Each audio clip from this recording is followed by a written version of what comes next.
It's been a long and bumpy road to get here, but we're in the final hours of Melbourne's 6th and hopefully last lockdown. But even on the last day comes a sobering reminder that COVID hasn't yet been defeated.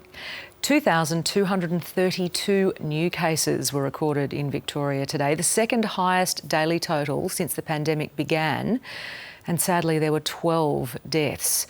But we've officially passed a major vaccination target. Nearly 90% of people 16 and over have now had a first dose, and 70.5% are fully vaccinated. That means Melbourne's lockdown and curfew will end in just under 5 hours. And as Bridget Rollison explains, millions of Melburnians are ready to go. After the world's longest lockdown, there's finally a new dawn for Melbourne. Everyone's poised for midnight. I think it's almost going to be like a mini New Year's Eve celebration. Pubs and restaurants spent the day cleaning out the cobwebs as they prepare to welcome back some very thirsty guests. Pumped, can't wait. It's been a long time between drinks, literally. Hang out with friends, go out for a drink and party a little bit. We've been in lockdown way too long. Salute! Alla riapertura! Finally! It was full steam ahead in this Italian kitchen. But with some gloomy weather predicted and most of their customers outdoors, they're worried about serving a side of rain with their pizza. So we are all the fingers crossed for the weather to be nice and so we can accommodate also more people outside. Getting an appointment to tame that lockdown mane won't be easy. This Richmond hairdresser is booked out until February. We have over 1,000 people on our wait list, so we are busy on the phones. We've got half the team here today cleaning. Mildura will also emerge from lockdown at midnight, a day earlier than planned. Woohoo! And this beautician won't be waiting, opening her doors just after the clock strikes 12. I've got quite a few clients that are coming in that when I rang, they were very excited about coming in at 3 and 4 a.m. The longest road has been journeyed in Victoria, and that long road really starts to open up tonight. And Mr Speaker, our government stood by those Victorians. Some 10.8 million vaccines delivered in Victoria. Police say they're still waiting for guidance on which rules they're meant to enforce. Our members will be coming on shift, on night shift tonight, wondering what to do for that first hour. Victoria is paddling ahead with its reopening despite recording its second highest daily case numbers ever. And we've seen this pattern of higher numbers reported on a Thursday for several weeks now. So this isn't entirely unexpected and may well reflect infections that were acquired over the course of the weekend. Health authorities say the 11-week-long lockdown bought time to get the community vaccinated and warn there would have been tens of thousands of cases a day if the city hadn't shut down. Means that we are on track to become one of the most highly vaccinated jurisdictions in the world. But there is some alarm about reopening with thousands of active cases in the community. There's a sense of concern, probably leading to a sense of dread. It's busy already, it's busy now, and it has been for many months, and we're expecting that with an increase in cases that could occur, with more movement of people around the Melbourne and around the state, that we're going to see a lot more cases. Even though 70% sounds like a lot of people, it still means 30% of the 16 and overs are not fully protected, plus all the children. So that is a lot of it. That's millions of people that are unprotected. So that allows the virus to transmit. But after reaching that key vaccination target, it's hoped this will be the last widespread lockdown.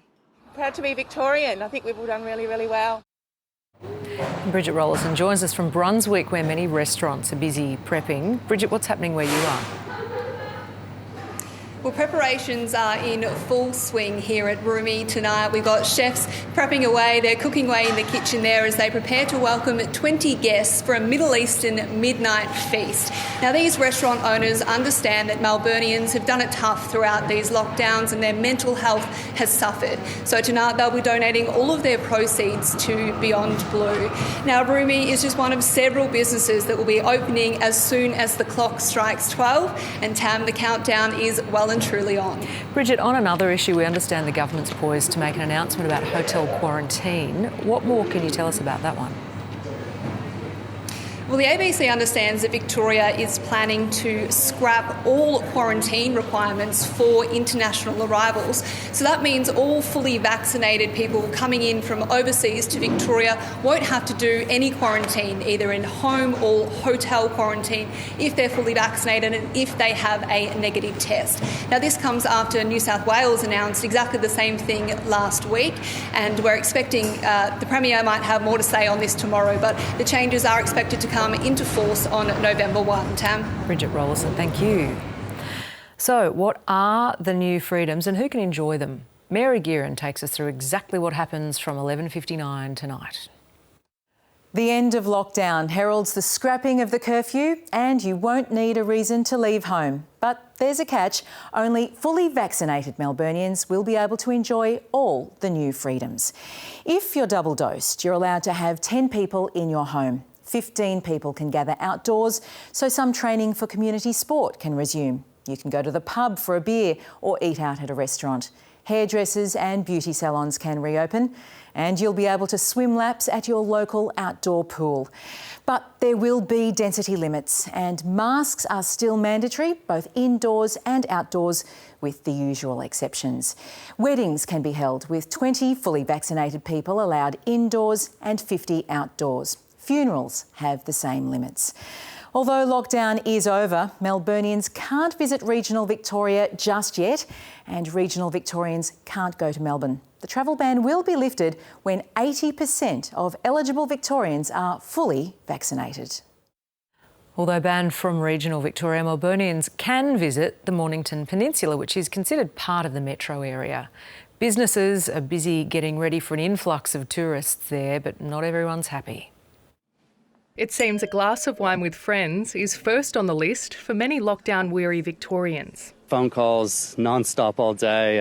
Staff at Paringa Estate in Red Hill are getting ready to throw open the doors after months of lockdown. It's been a really lonely time out here on the estate, and to have people come back and have a glass of wine amongst the vines is really exciting for us. It's much the same for this Mornington restaurant. We've been inundated with phone calls and emails regarding bookings, dining in, vaccination policy, as well as when can events start. So very, very busy. Their event space will sit idle for now, but they're looking forward to welcoming back diners from tomorrow. Happy and nervous at the same time. And the locals agree. We welcome them. They're great for the shops. I think that's probably about time. We've been locked in for probably long enough. While there's a buzz of excitement in the air along the peninsula, some remain a little nervous about hordes of Melburnians flocking to the coast. A lot of people are infected already. We wouldn't like them to come so soon, maybe later on, next year. And the vaccine mandate is causing some headaches. We're getting a lot of inquiries about whether single-dose vaccinated people are allowed in, and based on the mandate, they are unable to. Under reopening rules, business owners are responsible for making sure only fully vaccinated customers are allowed in. I guess we're a little bit nervous about how we're going to manage that disappointment to people wanting to come to the venue. There might be some teething problems, but for businesses so heavily reliant on tourism, it's a small price to pay. Definitely going to take some time, and we just don't want to put too much pressure on our staff as well, and we want to make sure it's a smooth sort of process. It's been a bumpy ride, but the train to freedom is gathering momentum. Eden Hennanen, ABC News, Mornington. There are some concerns over what the added mobility post-lockdown might mean for infections. But as our analyst Casey Briggs explains, the data suggests some have already taken some early liberties. We've seen a lot of road bumps in the Victorian case numbers in recent weeks, but there is a pattern that does now look to be emerging. That first day we saw a very big spike in case numbers. That was a Thursday. This day last week we saw another spike in case numbers. Also a Thursday, and today it's Thursday and another big spike. It looks like there's a lot of virus transmission occurring on the weekends in Victoria that's becoming known in the case numbers come Thursday. And the overall trend line in the state, well, it's yet to turn downward firmly, and it wasn't that long ago there was quite a lot of concern about opening up states that were still recording thousands of cases a day. There's significant pressure on the hospital system still as well. People admitted to hospital in Victoria in the high 700s. So you can see that there's an argument for lockdowns to be extended just a little bit longer. But as vaccination rates grow very quickly, you also get the sense that the social licence for lockdowns is degrading and fast. That's backed up by mobility data, like this data from Google, which suggests that visits to retail and recreation venues across Victoria have been slowly but steadily increasing now for a little while. Similarly, for workplace visits, which are growing, but not to quite the same extent as retail and recreation. People are tired and they're fed up with lockdowns. And if it is the case that significant numbers of people just aren't following the lockdown at the moment, well, it might turn out to be the case that the changes that come into effect tomorrow look like more of a change on paper than they actually are in reality. The reproduction number in Victoria, that is a bit higher now than the reproduction number was in New South Wales when that state came out of lockdown. And it means Victoria does have less wiggle room, less room for error as it emerges and the virus is permitted to start circulating through the community a bit more freely. But the vaccination coverage, it is growing very quickly, and 90% of the 16 plus population of Victoria should be double dosed around about the end of November. Staff at Gippsland's largest hospital say they feel unsafe in their workplace because of the way a recent COVID case there was handled. The maternity ward at Latrobe Regional Hospital was named a Tier 1 exposure site late last month after a patient tested positive. And it's triggered concern among nurses who say the proper protocols weren't followed. When Courtney Stewart's son Milo arrived last week, he was in a hurry. I had to hop in the ambulance and he was born in the ambulance. But it was an earlier trip to Latrobe Regional Hospital that is raising concerns among staff. On the 29th of September, Miss Stewart attended the maternity ward after she started having contractions. She was sent home. But late the next day, she found out from her cousin that the maternity ward was a coronavirus exposure site. I rang the hospital to ask what I should do next. And they said I should have got a text and I hadn't got one. She was required to isolate for the last 2 weeks of her pregnancy.